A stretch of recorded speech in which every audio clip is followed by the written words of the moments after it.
Bienvenido, mi nombre es Katy Ramírez, gracias por estar aquí conmigo este día. Me entusiasma que estés apartando 20 minutos de tu vida para dedicarlos a estudiar la Escritura profundamente. Esta serie tiene el propósito de responder a preguntas bíblicas difíciles e investigar el contexto, la historia y la gramática bíblica. Te invito a que te suscribas a nuestro canal, que le des me gusta, que lo compartas con otros.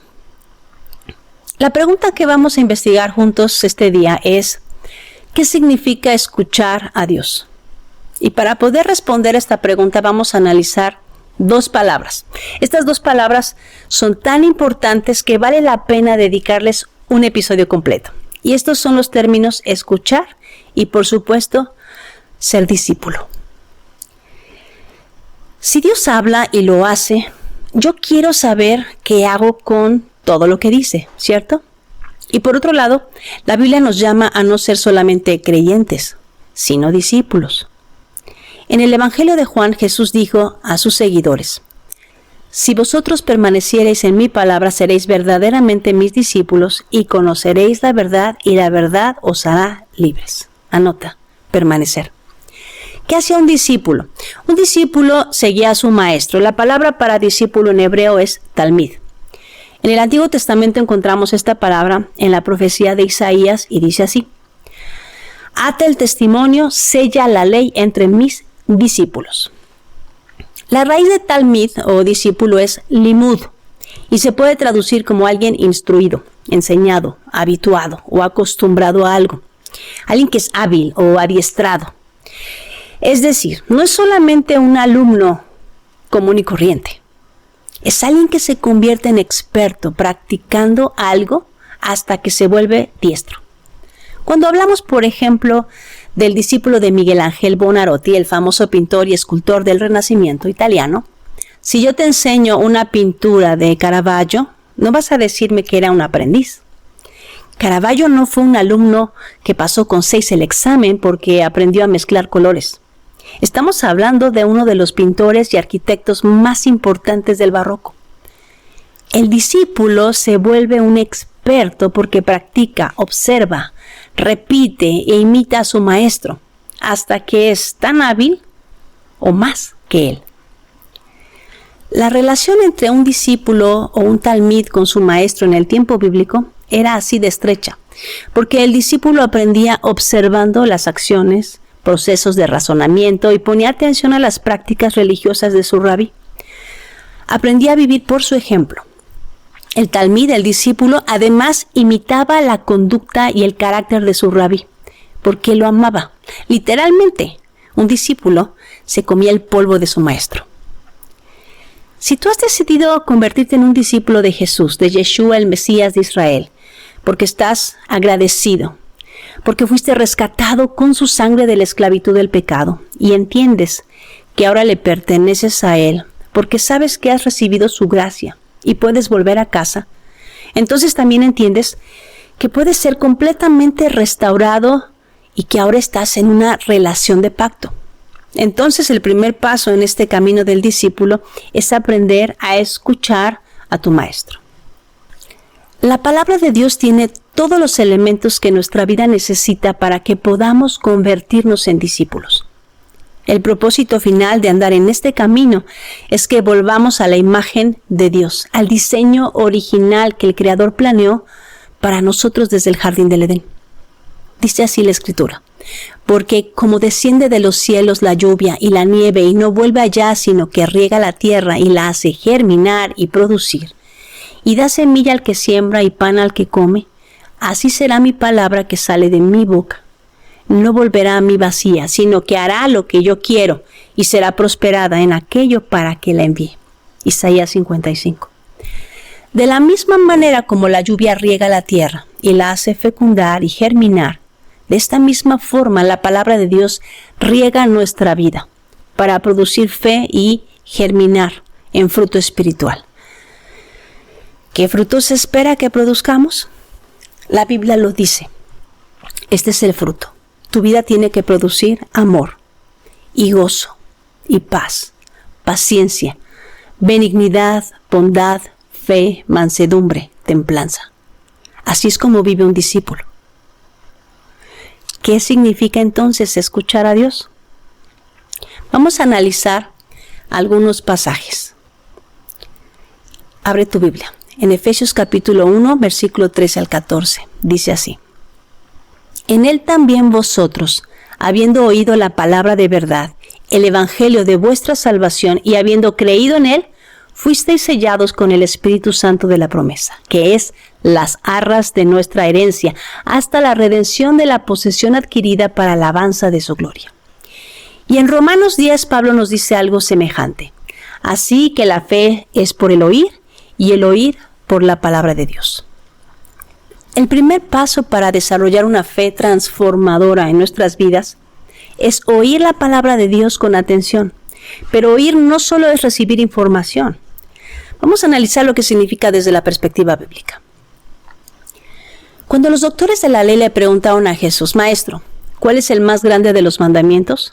Jesús respondió citando la declaración de fe que todos los hebreos se saben de memoria desde que son niños. Y dice así, Shema Israel, Yahweh Eloheinu, Yahweh Echad. Ve'ahavta et Yahweh Eloheka b'kol, levaveka uvkol, nafsheka uvkol, meodeka. Esto significa, oye Israel, el Señor nuestro Dios, el Señor es uno. Y amarás al Señor tu Dios con todo tu corazón y con toda tu alma y con todas tus fuerzas. La expresión oye o shema en hebreo significa escuchar y obedecer. De hecho, la palabra se traduce de ambas formas según el contexto. Oír o shema se interpreta como dirección, poner atención, una acción. Por eso Santiago insiste en que seamos hacedores. Mira cómo dice Santiago 1:22. Pero ser hacedores de la palabra y no tan solamente oidores, engañándoos a vosotros mismos. ¿Ves la conexión? Oír y hacer. Cuando Jesús dice, el que tenga oídos para oír, oiga, está usando este hebraísmo. Es una llamada de atención. El que tenga oídos, obedezca. Escuchar es una actividad que implica atención. Es más que solamente recibir sonidos por tu canal auditivo. Cuando Dios habla, espera que actuemos. Cuando le pides a alguien hacer algo, por ejemplo, a tu hijo, y le dices, por favor, arregla tu cuarto, y le preguntas, ¿me escuchaste? No estás solamente esperando que la información llegue a su cerebro por sus oídos. No estás solamente deseando que guarde la información. Tú quieres que arregle su habitación y esperas que cuando regreses después de un rato su cuarto esté limpio. Escuchar requiere atención, concentración y responder a lo que se está pidiendo.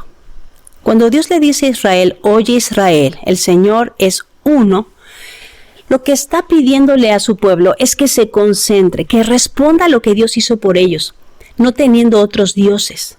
Solo hay un Dios, así que pon atención y no desvíes tu corazón. El apóstol Pablo dice que la fe viene por el oír y por el oír la palabra de Dios, asumiendo que para un rabino judío, fariseo del primer siglo, esta expresión significa lo mismo.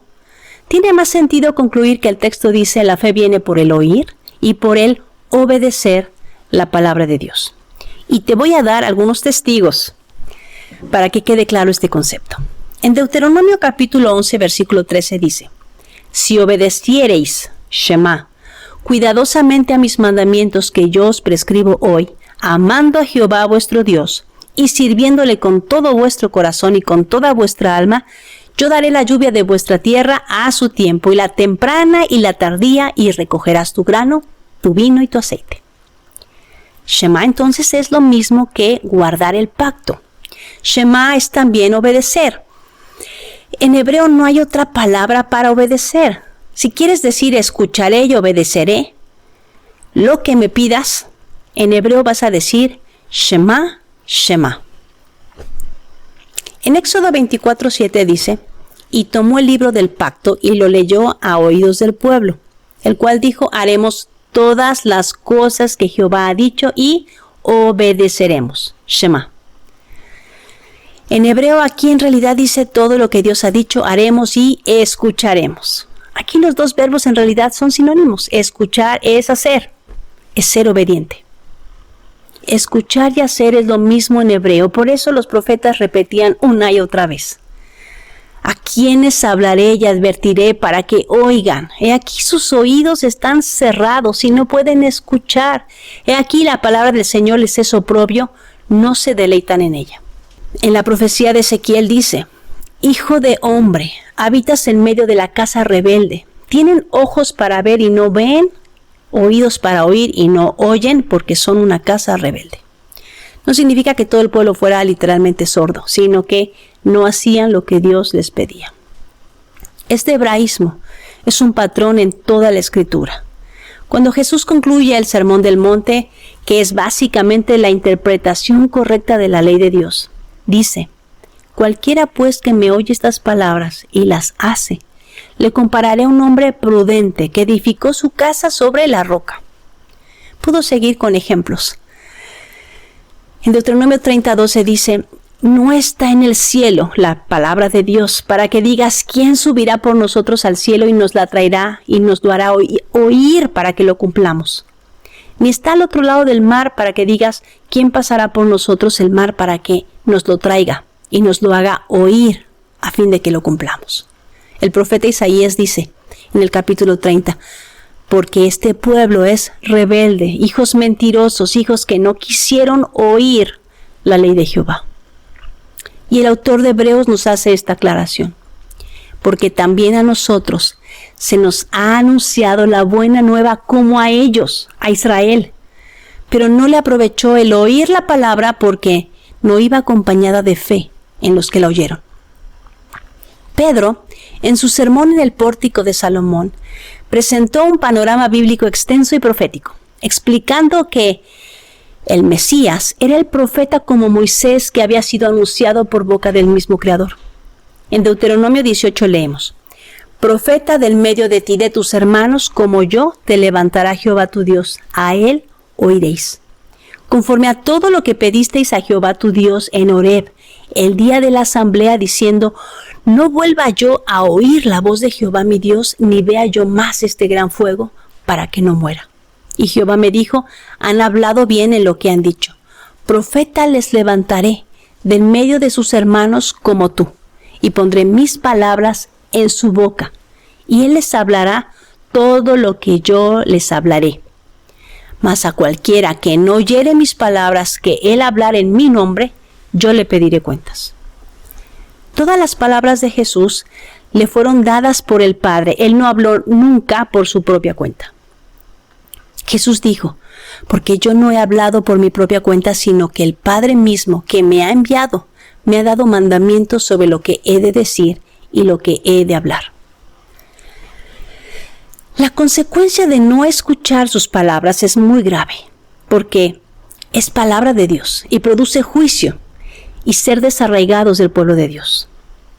Si escuchar, Shema, desde la perspectiva bíblica es sinónimo de obedecer, entonces ya sabes cómo escuchar a Dios. Escuchar a Dios es respetar lo que Dios dice y hacerlo, pero esto requiere esfuerzo. La sobreviviente del Holocausto nazi y autora Corrie ten Boom dijo una vez: no te preocupes por lo que no sabes de Dios, preocúpate por lo que sabes y no haces. Dios quiere hablarte, pero tienes que escuchar, y eso significa obedecer.